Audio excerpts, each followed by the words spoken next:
Yes, you read that right. We have 9 different T sounds in American English. I know it seems like a lot, but once we break things down, you'll see that it's nothing crazy. So the first one is the regular T, as in Tom or tell. You're usually going to see this type of T in the beginning of a word and when it's followed by a vowel. The second type of T is the hell T.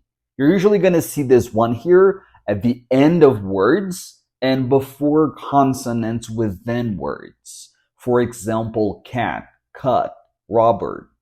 For you to pronounce this type of T, the only thing you need to do is to pronounce the regular T, but pay attention to this air that we release at the end, like t, t. When pronouncing the hell T, you need to stop before releasing this air. So instead of saying cat, you just hold the T at the end and say cat. We also have the T we hear in button, mountain. This is what we call a glottal T. We usually use this T when there's a combination of T plus a vowel plus the letter N, when that syllable is not emphasized.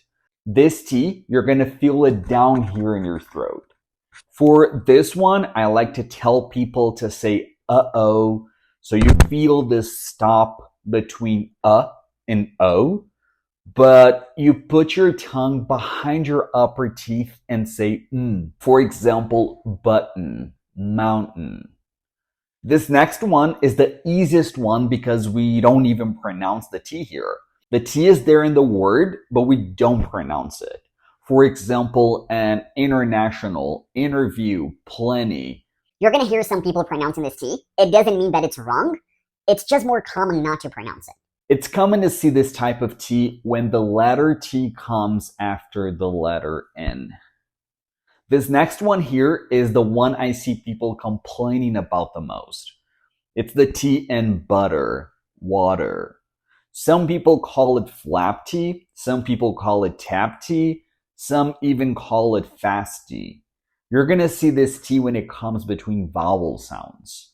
This next one here is not only T, but what happens to its sound when it's pronounced with a letter R. For example, in train, track, truth. When we see this combination, the letter T sounds closer to a CH sound as in chuck, choose. Also, in many words, when a T is followed by the letter U, T will also have that CH sound we talked about.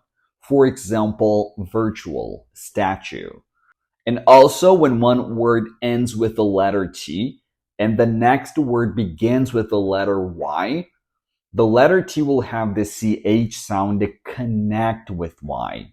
And we have 2 TH sounds. One voiced, for example, in breathe and those, and unvoiced, for example, and both or think.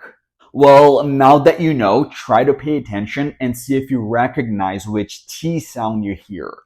Don't forget to subscribe if you want to improve your English, and see you next video.